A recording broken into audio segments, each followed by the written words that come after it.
I did it. Like I did it. Like I never thought I could do X, and I did it, and I won 5 listings.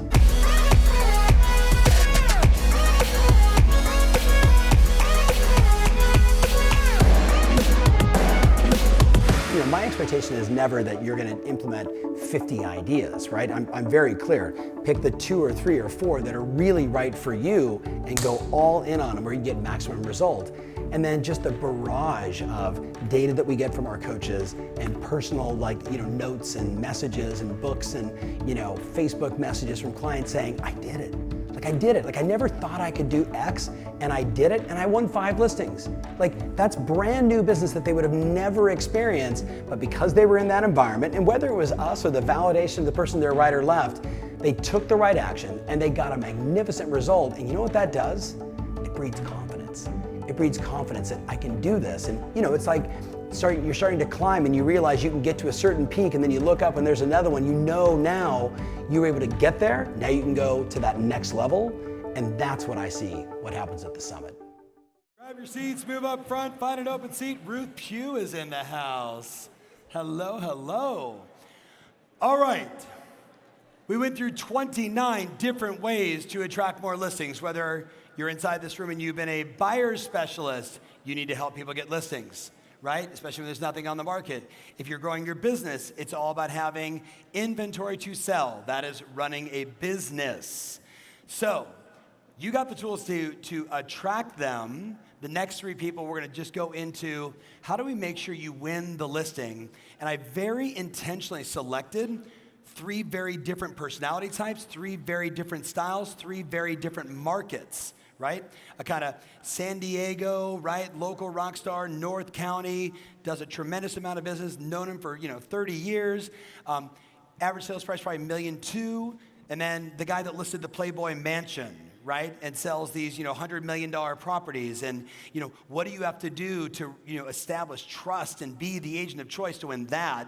And then Jackie in Toronto, right? Big shout out for Jackie, who just takes it to a whole new level. And they all do things differently, but the same. So you guys up for that? So let's invite our 3 guest experts up. Alan and Jackie and Gary, come on out. Give them a huge round of applause.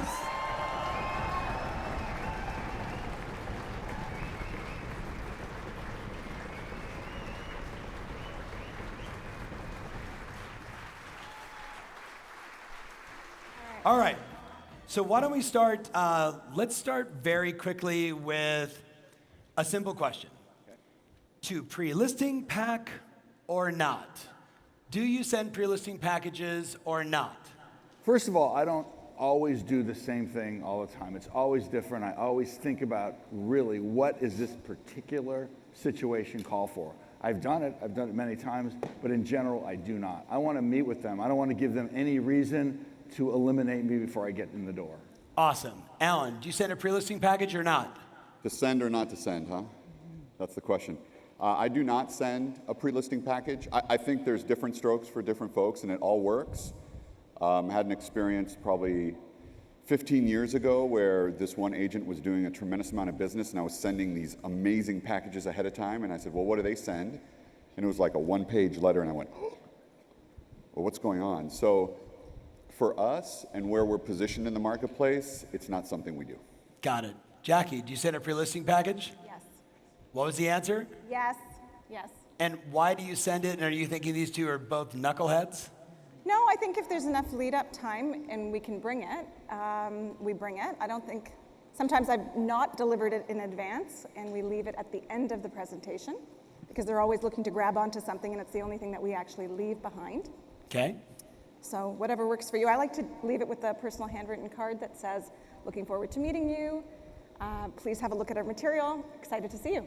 Give us an example, because we were talking backstage that there's no right or wrong answer. The answer is, which one gives you in your mind more swagger?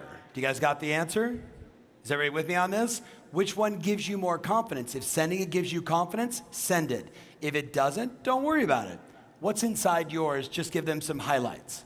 So a little bit about the team, talks about all of our services, high-level snippets. We introduce our photographer, we introduce our videographer, we show them what personalized websites look like. So just a little bit high level, and we focus also on how we stage properties so they can, it's very visual, not a lot of words. It was inspired by Jason Mandel's piece years ago. Yep.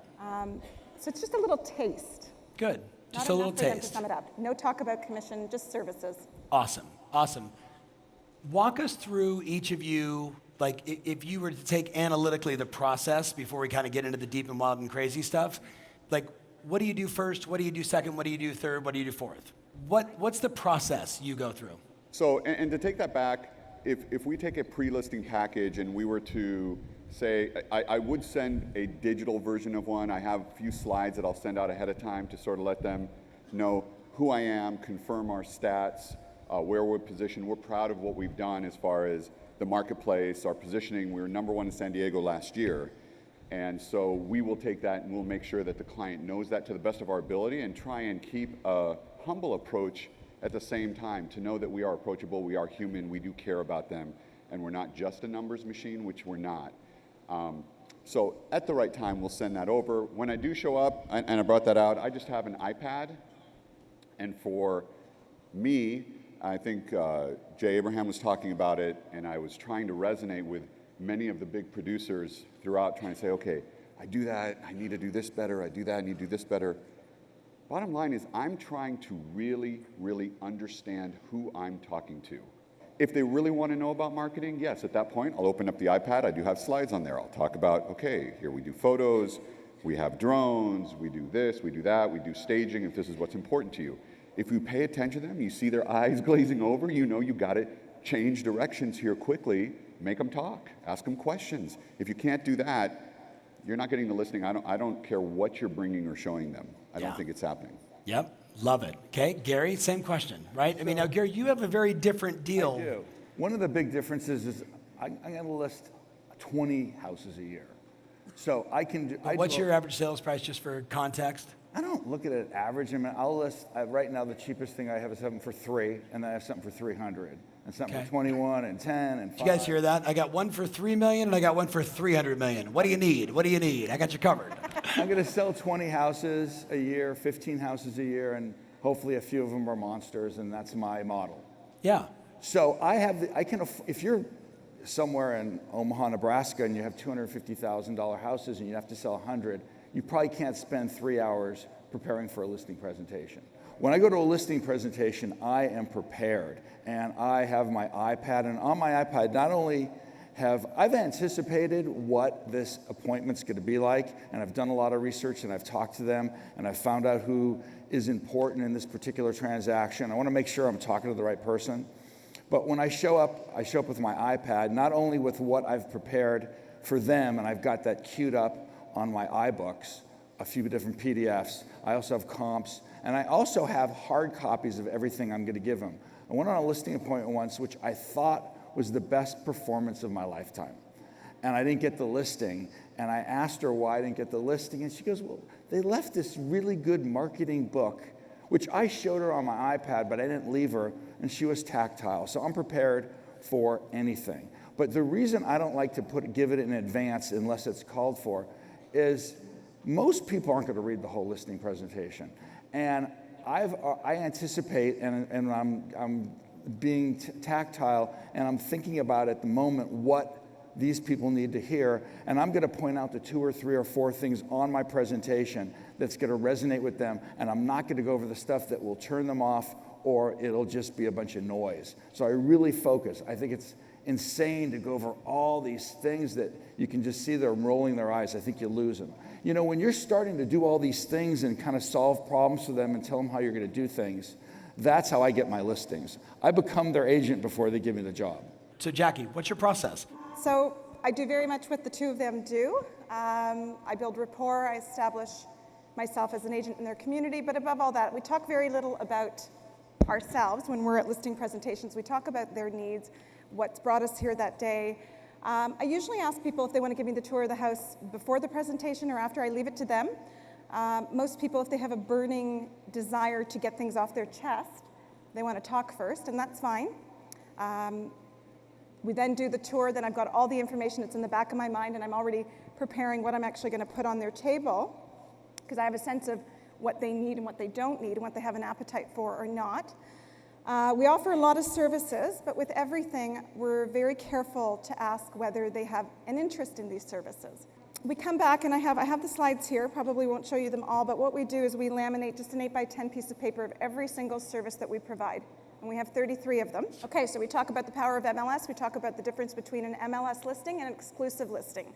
If I'm sitting with somebody and they want to do business with me, and we know we're signing a listing today, I sign an exclusive listing today, so that another agent doesn't come behind us and take their business. That also gives us prep time to make sure that they get into our schedule. And I tell people, if you don't sign an exclusive listing, we can't get to work for you right away. So if you want to get to work and book our trades and book a photographer, videographer, and start the schedule rolling, and the prep work, it's best we take it. We also loop that into a coming soon campaign. So if I don't have an exclusive listing signed, we're not starting a coming soon campaign for the client. This was on my list. It's really important. The schedule at a glance is the very last thing we talk about. And so I show them a sample and I say, this is what it looks like once you're listed. The first thing that goes out to you as a client is you get our welcome letter, and you'll also get a schedule at a glance. And so when someone says, well, I want to go to market in 2 weeks, I'm going to say all these things have to get done, and I need to get to work today. That's my securing the listing with an exclusive. So normally when we get to this, we'll all open our calendars and say, so when do we want to be on the market? Because I've got to book the cleaners, I've got to book the photographer, I've got to book the videographer. We door knock as a team before your listing goes live, and we have to make sure our mega open house has enough time to get exposure and traction so that it's a success. Awesome. You won the Playboy Mansion. You shared this a few years ago. I watched a whole lot of clients freak out. You called it something like the reverse engineered. That's not how I got the Playboy Mansion. Okay, so explain. I got the Playboy Mansion? Well, on the Playboy, as I said, I do different things for different situations. I use this reverse marketing listing presentation a lot. And what I like to do with that is I show up and I go, you know what? I can tell you how great I am. And Hold on, stop. He's about to give you one of the world's greatest pre-framing your appointment script on the planet. And if you're just watching and not video recording or taking notes or on the live cast, saying to yourself, go back to this moment in time. Because when you shared this 4 years ago, and the clients went like this. Oh, got it. So one of my tools is I'll just say, listen, I could sit here and tell you how great I am, and I like doing that, but I don't think you really care. Let me show you what I will do for you, and I'll demonstrate it by showing you a similar house and the marketing and how it is working with me. And I pull out a marketing report. I give marketing reports about once a month to all my clients. So I keep them on top of it, and then I use it as a listing presentation. And it also, it's really good on expires. If you're showing them, here's all the showings I have, and on every showing I give who the people are, what the results were. I show them also every bit of social media I've done, and I do it beautifully. I think my marketing report looks better than most people's advertising because I'm taking care of their baby, their multi-million-dollar property, and I need to impress them more than almost anybody. I would say most people lose listings because the seller didn't know what was going on. You said most agents walk in and they start here and they say, hi, I'm Gary, and this is what we're gonna do, and then I'm gonna put it in the MLS, and we're gonna do professional photography, and we're gonna do, rather than doing that, I just sold a $20 million house down the street, similar to yours. Let's start here. Right. You guys want it sold. Right. Let me show you what happens before then. We're in a multiple offer situation. We get into negotiations. Let me explain how that's going to be. And he went backwards in the presentation. Now here's the thing. If 5 agents all show up and do this, and he shows up and goes backwards, who is the one that stands out? If you've got this idea of this genius thing that you're going to do, and you're doing it to the wrong person at the wrong time, and that's not happening, you're going to lose. Can we give them a huge round of applause for sharing this? This was awesome. I'm putting your plan together so you are safe to leave here and dominate.